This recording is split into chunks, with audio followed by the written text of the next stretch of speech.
Du bist unzufrieden mit deiner Leistung in Warzone, du denkst, du bist zu alt und hast viel zu wenig Zeit neben deinem Vollzeitjob und deinem Alltag, um das alles noch zu lernen, dann bist du hier genau richtig. Auf unserem Discord-Channel erwartet dich nicht nur eine nette Community, die gerne ihre Abende miteinander verbringen, nein, hier erwartet dich auch kostenlose 1:1 Coachings, unter anderem von mir. Das hat auch der liebe Zeus genutzt und dessen Gameplay schaue ich mir jetzt im Detail an. Viel Spaß!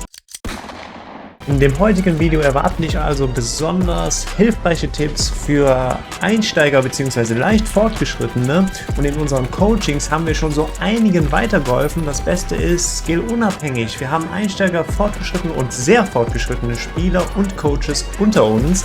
Also überzeug dich jetzt selbst und tritt unserem Discord bei.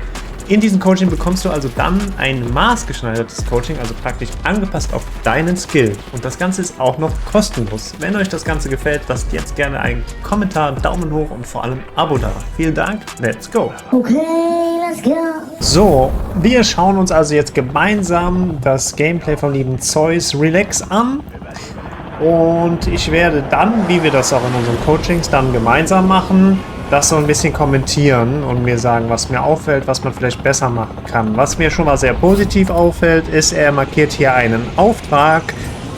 Seit Season 3 kann man besonders auf Verdansk mittels Aufträge schnell an Geld kommen, und einer der wichtigsten Dinge ist es ja, in einem Shooter allgemein, dass man sich einen Vorteil verschaffen möchte. Und wie kann man das in Warzone? Klar, indem man schnell an Geld kommt, denn mit Geld kommt man schnell an ein Lodi. Und wenn man ein Lodi hat, früher als dein Gegenüber, als alle anderen gegnerischen Spieler, dann hat man natürlich wieder ein Stück weit einen Vorteil.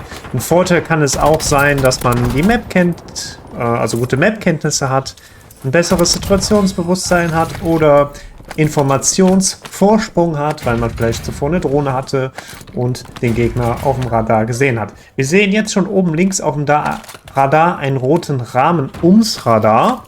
Das bedeutet, jemand hat gerade eine Drohne gezogen.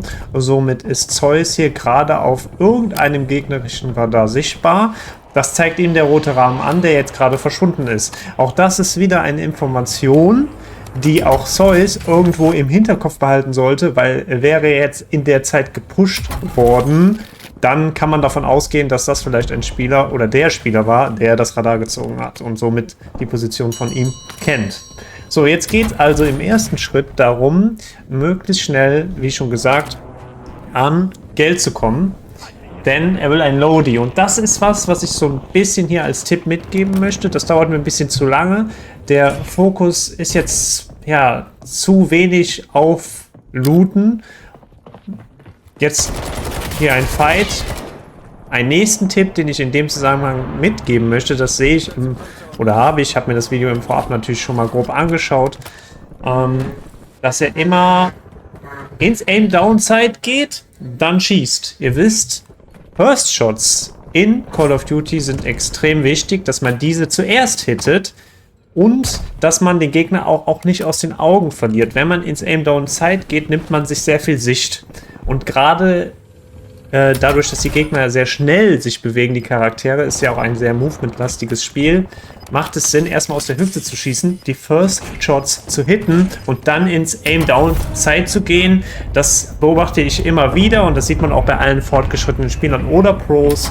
Die gehen immer so ins Aim-Down-Sight oder erst schießen sie aus der Hüfte, treffen, dann gehen sie ins Aim-Down-Sight. Also es gilt nicht immer, aber besonders im Nahkampf, in stressigen Situationen ist das der Fall. Sie schießen aus der Hüfte, treffen die First Shots, gehen auch hier erst rein und dann geschossen. Hat funktioniert, aber schieß erst aus der Hüfte, geht dann ins Aim-Down-Sight. Und man sieht das, wie gesagt, bei fortgeschrittenen Spielern sehr oft, dass die immer so wechseln. Warum? Weil dein Gegenüber moved sehr schnell. Die sind im Aim-Down-Sight, die verlieren den Gegner aus dem Blick, gehen wieder aus dem Aim-Down-Sight raus, tracken den Gegner wieder und gehen wieder rein. Also das ist wirklich etwas, was hilft. Einfach um auch irgendwie, den Gegner verfolgen zu können, agil zu bleiben. Hier war jetzt eine Situation, da muss man nicht aus der Hüfte erst schießen, da war das völlig richtig gemacht. Es ist also immer situationsabhängig, aber so als Faustregel, gerade im Nahkampf, kann man sich das merken. Also auch hier ist er um die Ecke gesprungen im Aim-Down-Sight.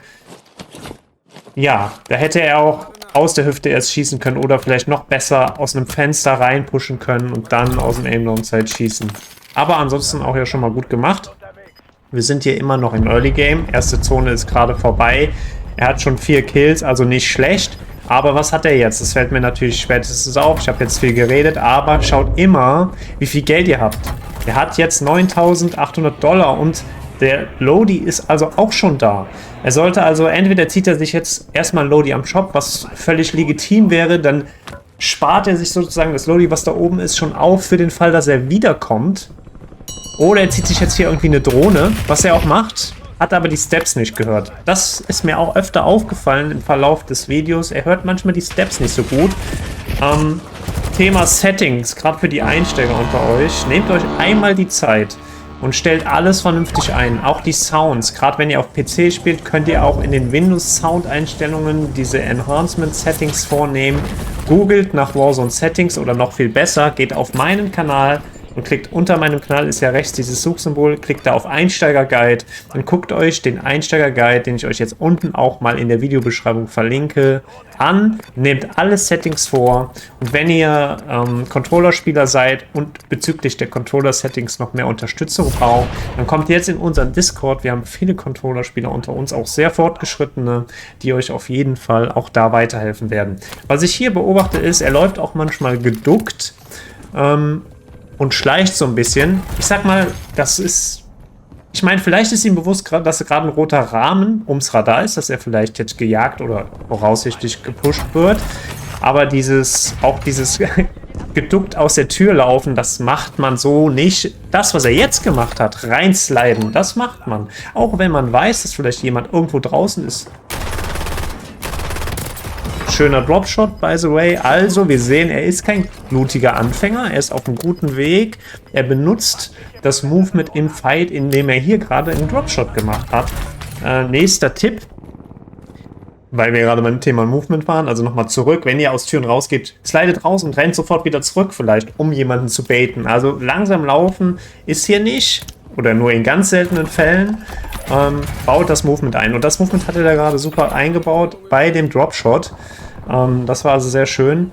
Und macht das. Das erkläre ich auch in dem Einsteiger-Guide, wie ihr das effektiv trainieren könnt. Und zwar gegen Bots im Multiplayer, für den Fall, dass ihr Multiplayer habt. Was mir jetzt in der Zwischenzeit noch auffällt, sind die Perks. Also das zweite Perk. Das erste Perk kann man auf jeden Fall nehmen. Das zweite Perk zusammen... Quickfix ist es, indem man die Platten ziehen kann, dabei noch schießen kann.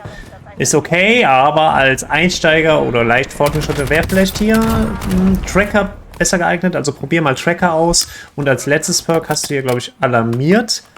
Da würde ich dir auch eher gerade auf Rebirth jetzt Tempered empfehlen, dass du nur 2 Platten ziehen musst, da du ja eh nur 5 Platten mitnehmen kannst, beziehungsweise 8 mit Plattenweste, was ja deutlich weniger ist als vorher. Also probiere da vielleicht mal Tempered aus, ist jetzt aber eine Kleinigkeit. Dann hast du Smokes und Aufschlaggranaten. Smokes kann man machen, ja. In Reverse spiele ich persönlich lieber Stims, aber das ist auch eher vielleicht ein bisschen für Fortgeschrittene. Somit ist Smokes gar nicht schlecht. Und Aufschlaggranate ist auch völlig okay. Auch hier kannst du natürlich Messer spielen. Ja, aber ist okay. Hier hast du so ein bisschen nicht tracken können, von wo der kommt. Ein bisschen in Bewegung geblieben, hast dich dann aber hingelegt. Bleib weiter in Bewegung und hättest da praktisch da links ins Gebäude reingehen können. Jetzt, wo du wiedergekommen bist, das ist schon relativ riskant, jetzt hier wieder drauf zu landen.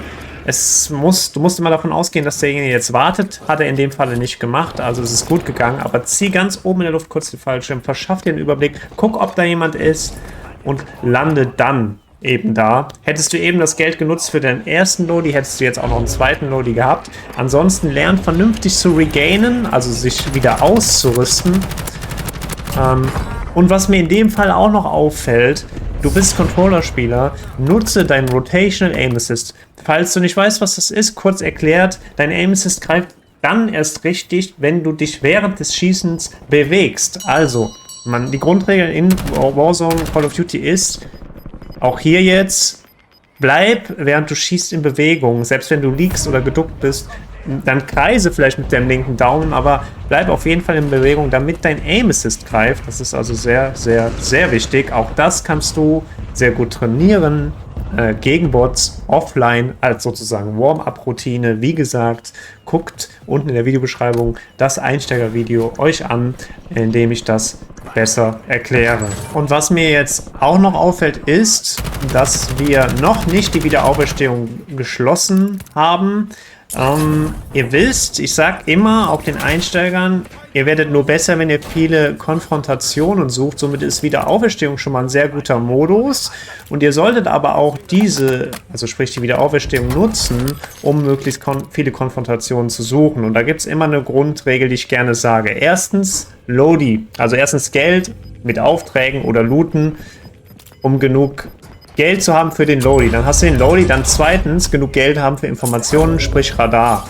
Und wenn du noch mehr Geld hast, kannst du natürlich auch andere Dinge kaufen, wie Plattenbox, Munitionsbox, Gasmaske, Wiederbelebungskit. Sehr wichtig. Also, und dann geht ihr die Gegner pushen mit den Informationen, die ihr habt. Also sprich Radar effektiv ziehen, nicht einfach ziehen und dann nichts mehr machen, sondern Radar ziehen, sich einen Punkt suchen, den man pushen will, den pushen, den fighten, im Optimum gewinnen. Falls du nicht gewinnst, wieder auferstehen. Das Spiel beginnt von vorne. Geld, Lodi, Informationen, Kills. Das machst du so lange, bis die Wiederauferstehung beendet ist. Jetzt ist die Wiederauferstehung beendet. Jetzt schaltest du einen Schalter in deinem Kopf um, wenn man so will, und spielst ein Stück weit zurückhaltender, ein Stück weit strategischer. Du schaust auf die Minimap, öffnest dir die Map und überlegst, wo kann die Zone enden. Du suchst jetzt Power-Positionen. Power-Positionen bedeutet eine Position mit Vorteil verschaffen. Also ihr seht, der Kreis schließt sich. Er ist jetzt hier down gegangen und leider ist die Runde auch schon vorbei. Aber ihr wisst also, was ich meine, worauf ich hinaus will. Ihr müsst am Ende strategisch spielen, Power-Position suchen und aus der Power-Position dann Stück für Stück vorarbeiten, um im Endgame zu gewinnen. Da ich gerade zuvor vom Endgame gesprochen habe, hier mal ein Beispiel von uns. Ihr seht, ich habe hier die Ansage gemacht. Ich habe gesagt, lass uns rotieren. Am Rand der Zone hinter der Mauer sind wir sicher. Ich gucke die ganze Zeit, um sicher zu gehen, dass nichts Stronghold ist.